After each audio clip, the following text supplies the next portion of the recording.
मूसलाधार बारिश ने पूरे शहर को अपनी गिरफ्त में ले लिया था। सड़कों पर सन्नाटा पसरा हुआ था। उसी अंधेरी रात एक युवक घायल हालत में सड़क किनारे गिर पड़ा। उसके कपड़े कीचड़ से सने थे और चेहरे पर दर्द साफ दिखाई दे रहा था। पास ही टूटी फूटी झोपड़ी में रहने वाली राधिका पानी भरकर लौट रही थी। उसकी नजर युवक पर पड़ी तो वह घबरा गई। अरे सुनिए, आंखें खोलिए, राधिका ने उसे हिलाते हुए कहा, लेकिन युवक बेहोश था। राधिका किसी तरह उसे सहारा देकर अपनी झोपड़ी तक ले आई। माँ ने हैरानी से पूछा, बेटी ये कौन है? राधिका बोली, मुझे नहीं पता माँ, लेकिन इसे हमारी मदद की जरूरत है। माँ ने चिंतित होकर कहा, हम खुद गरीब हैं, इसका इलाज कैसे करेंगे? राधिका ने शांत स्वर में जवाब दिया, गरीबी इंसानियत को नहीं रोक सकती। उसने युवक के घाव साफ किए और उसे अपने बिस्तर पर लिटा दिया। रात गहराती जा रही थी और युवक बुखार से कांप रहा था। राधिका ने अपनी बची हुई दवा उसे दे दी। घर में खाने के लिए सिर्फ 2 रोटियां थी। माँ ने कहा, तू भी कुछ खा ले बेटी। राधिका मुस्कुराकर बोली, मुझे भूख नहीं है माँ। लेकिन सच यह था कि उसने दोनों रोटियां उस अजनबी को खिला दी थी। खुद उसने सिर्फ पानी पीकर रात बिताई। सुबह होने तक वह युवक के सिरहाने बैठी रही। उसे नहीं पता था कि जिसकी वह जान बचा रही है, उसकी पहचान पूरी दुनिया जानती है और सुबह उसके जीवन में ऐसा तूफान आने वाला था जो सब कुछ बदल देगा। उसकी किस्मत एक नई कहानी लिखने वाली थी। सुबह युवक की आंख खुली तो उसने खुद को एक छोटी सी झोपड़ी में पाया।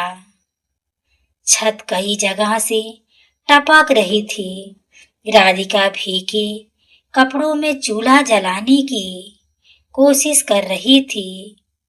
युवक ने धीमे से पूछा, मैं यहाँ कैसे आया? राधिका मुस्कुराई, आप सड़क पर घायल पड़े थे, इसलिए ले आई। युवक कुछ क्षण उसे देखता रहा, फिर बोला, अगर मैं बुरा आदमी होता तो? राधिका ने जवाब दिया, मुसीबत में पड़े इंसान पर शक नहीं, दया करनी चाहिए। युवक की आंखें झुक गई। उसी समय बाहर कई गाड़ियों के रुकने की आवाज आई। पूरी बस्ती हैरानी से बाहर निकल आई। काले कपड़ों में सुरक्षा कर्मी तेजी से झोपड़ी की ओर भागे। एक आदमी घबराकर बोला, सर, आप यहाँ हैं? राधिका और उसकी माँ एक दूसरी का चेहरा देखने लगी। युवक धीरे से खड़ा हुआ। सभी लोग उसके सामने सिर झुकाकर खड़े हो गए। तब राधिका को पता चला कि वह कोई साधारण इंसान नहीं था। वह अरबपति उद्योगपति आर्यन मल्होत्रा था। माँ के हाथ कांपने लगे। राधिका चुपचाप खड़ी रही। आर्यन ने उसकी ओर देखकर कहा, तुमने मेरी जान बचाई है। राधिका बोली, मैंने सिर्फ अपना फर्ज निभाया है। लेकिन किस्मत अभी उनकी कहानी का सबसे दर्दनाक अध्याय लिखने वाली थी, जिसकी कल्पना किसी ने नहीं की थी। कुछ महीने बीत गए। राधिका अपनी जिंदगी में फिर से व्यस्त हो गई। एक दिन उसकी माँ अचानक बेहोश होकर गिर पड़ी। डॉक्टर ने जांच के बाद कहा, इलाज तुरंत शुरू करना होगा। राधिका ने कांपती आवाज में पूछा, कितने पैसे लगेंगे डॉक्टर साहब? रकम सुनते ही उसके पैरों तले जमीन खिसक गई। उसके पास इतने पैसे कभी नहीं थे। उसने गांव भर में मदद मांगी, लेकिन किसी ने हाथ नहीं बढ़ाया। राधिका आखिर वह माँ को लेकर अस्पताल पहुंची। अस्पताल वालों ने पहले पैसे जमा करने को कहा। राधिका रोते हुए बोली, मेरी माँ को बचा लीजिए, लेकिन किसी का दिल नहीं पसीजा। वह अस्पताल के बाहर जमीन पर बैठ गई। माँ की हालत हर पल बिगड़ रही थी। राधिका आसमान की ओर देखकर रो पड़ी, हे भगवान, मेरी माँ को मत छीनना। तभी अचानक वहां अफरा तफरी मच गई। लोग आसमान की ओर देखने लगे। एक हेलीकॉप्टर अस्पताल के मैदान में उतर रहा था। दरवाजा खुला और उसमें से आर्यन बाहर निकला। राधिका उसे देखकर स्तब्ध रह गई। आर्यन ने उसकी आंखों के आंसू देखे और अगले ही पल ऐसा फैसला लिया जिसने सबको रुला दिया। आर्यन सीधे अस्पताल के अंदर गया। उसने डॉक्टरों से कहा, इलाज अभी शुरू होगा, चाहे जितना खर्च आए।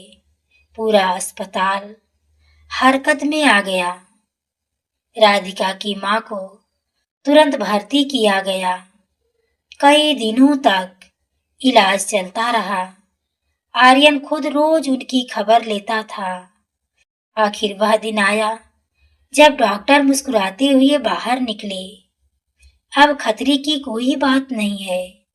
यह सुनते ही राधिका फूट फूट कर रो पड़ी। उसकी माँ ने आर्यन का हाथ पकड़ लिया। बेटा, भगवान तुझे खुश रखे। आर्यन की आंखें भी भर आई। उसने कहा, माँ, उस रात आपकी बेटी ने मुझे नया जीवन दिया था। कुछ दिनों बाद पूरे गांव को एक मैदान में बुलाया गया। सब सोच रहे थे कि आखिर बात क्या है। मंच पर खड़े होकर आर्यन ने कहा, आज मैं एक ऐलान करने जा आया हूँ। पूरा गांव चुप हो गया। आर्यन ने राधिका की ओर इशारा किया, फिर बोला, इस लड़की ने मुझे सिखाया कि असली अमीरी पैसे में नहीं, दिल में होती है। आज से इस गांव के हर गरीब बच्चे की पढ़ाई और हर जरूरतमंद का इलाज मेरी जिम्मेदारी है। यह सुनते ही लोगों की आंखें नम हो गई। राधिका की माँ रोते हुए आसमान की ओर देखने लगी और राधिका समझ गई कि इंसानियत से किया गया एक छोटा सा उपकार कभी व्यर्थ नहीं जाता। उस दिन एक गरीब लड़की नहीं जीती थी, उस दिन इंसानियत जीत गई थी। तो दोस्तों, आपको यह कहानी कैसी लगी? कहानी आपके दिल को छू गई हो तो वीडियो को लाइक, सब्सक्राइब, हाइप करना ना भूलें। पूरी कहानी को सुनने के लिए आपको तहे दिल से धन्यवाद।